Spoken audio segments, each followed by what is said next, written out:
ഇത്തരം ക്രൂരതകൾക്ക് മുൻപിൽ എന്തേ ഈ സമൂഹം ഇങ്ങനെ മരവിച്ചു നിൽക്കുന്നു?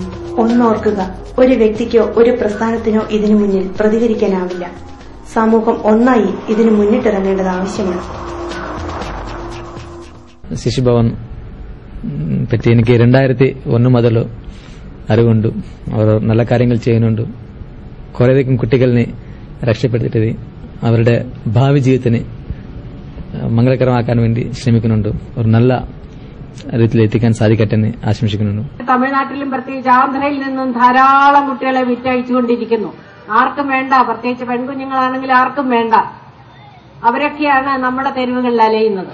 ഇതിനൊക്കെ ഒരു അറുതി വരുത്തുവാനുള്ള സമയമായിരിക്കുന്നു. ഈ കുഞ്ഞുങ്ങളെ മുൻനിർത്തി ഈശ്വരന്റെ മുമ്പിൽ സൂര്യന്റെ ചുവട്ടിൽ നിന്നുകൊണ്ട് നമുക്കൊരു പ്രതിജ്ഞ എടുക്കാം. ഇവരിങ്ങനെ ഇനി ദുഃഖിക്കാൻ അനുവദിക്കുകയില്ല. ജോസ് മാവേലിയോട് നന്ദി പറയുന്നു. അദ്ദേഹം ചെയ്യുന്നത് ഈശ്വര പൂജ തന്നെയാണ്. ഈ കുഞ്ഞുങ്ങളും നിങ്ങളും ഞാനും ഒക്കെ ജനിച്ചപ്പോ ഒരേ തരത്തിലുള്ളൊരു കരച്ചിലോടുകൂടിയാണ് ഭൂമിയിൽ പറഞ്ഞത്. ഭരണഘടന എഴുതിയവരുടെ തലമുറ അവസാനിക്കുന്നതിനും ഈ നാട്ടിൽ നടന്നിട്ടുണ്ടെങ്കിൽ ഇതായിരിക്കുന്നു എന്റെ മുമ്പിൽ നാളത്തെ രാഷ്ട്രപതിമാരാകാൻ പദവിയും സൗഭാഗ്യവുമുള്ള ആളുകൾ. അവരെ ആപത്തുകളിൽ നിന്നും ഗർത്തങ്ങളിൽ നിന്നും മോചിപ്പിച്ചെടുത്ത് ഇവിടെ കൊണ്ടുവന്ന് അവരുടെ വ്യക്തിത്വം വികസിപ്പിച്ചെടുക്കാൻ നടത്തുന്ന ശ്രമത്തിന് ഏത് ഭാഗത്ത് നിന്ന് എതിർപ്പുണ്ടായാലും നിങ്ങൾ തളർന്നു പോകും.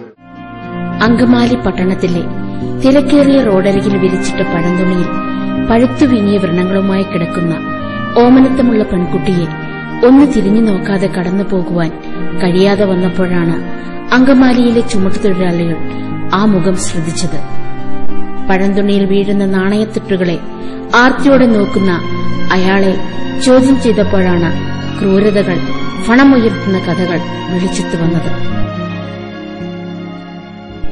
മതിയായ ഭക്ഷണം നൽകാതെ സ്വന്തം ഉപജീവനത്തിനായി പിഞ്ചു കുഞ്ഞിന്റെ കാലിൽ ആസിഡ് ഒഴിച്ചു പൊള്ളിച്ച ആ നരാധമന്റെ പേര് പെരുമാൾ. പേര് സൂചിപ്പിക്കും പോലെ ക്രൂരതയുടെയും സ്വാർത്ഥതയുടെയും പെരുമാളായിരുന്നു അയാൾ. ചുമട്ടുതൊഴിലാളികളുടെ ചോദ്യം ചെയ്യലിൽ കുഞ്ഞ് അടുപ്പിൽ വീണതാണെന്നും തിളച്ച വെള്ളം വീണതാണെന്നുമൊക്കെ പറഞ്ഞ് ഒഴിയുവാൻ ശ്രമിച്ചെങ്കിലും തൊഴിലാളികൾ നിലപാടുകൾ കർക്കശമാക്കിയതോടെ സത്യം വെളിവാകുകയായിരുന്നു. അങ്കമാലിയിലെ ചുമട്ടുതൊഴിലാളികൾ ഉടനെ തന്നെ ജനസേവ ശിശുഭവനിൽ വിവരമറിയിക്കുകയും പ്രസിഡന്റ് ജോസ് മാവേലിയും മറ്റും ചേർന്ന് മഞ്ജുമാതയെ രക്ഷപ്പെടുത്തി. ചികിത്സയ്ക്കായി ആലുവ അൻവർ മെമ്മോറിയൽ ഹോസ്പിറ്റലിൽ എത്തിച്ചു.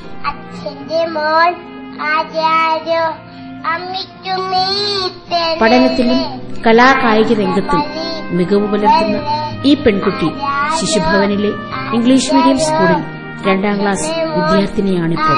ഞാൻ ജനസേവയിൽ 2ാം ക്ലാസ്സിലാണ് പഠിക്കുന്നത്. എനിക്കിവിടെ കുറെ കൂട്ടുകാരുണ്ട്. ഇവരും നമ്മുടെ മക്കളാണ്. ഇവരെ സഹായിക്കേണ്ടത് നമ്മുടെ കടമയാണ്.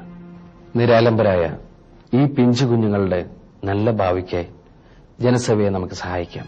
ഇന്ത്യയിലെ എല്ലാ പഞ്ചായത്തുകളിലും തെരുവ് മക്കളെ സംരക്ഷിക്കുന്നതിനായി സ്നേഹവീടും 10 മക്കളും എന്ന പദ്ധതിയുമായി ജനസേവാ ശിശുഭവന്റെ ആഭിമുഖ്യത്തിൽ സ്മോൾമെൻ അസോസിയേഷൻ ഇന്ത്യയൊട്ടാകെ നാടക പര്യടനം നടത്തിക്കൊണ്ടിരിക്കുകയാണ്.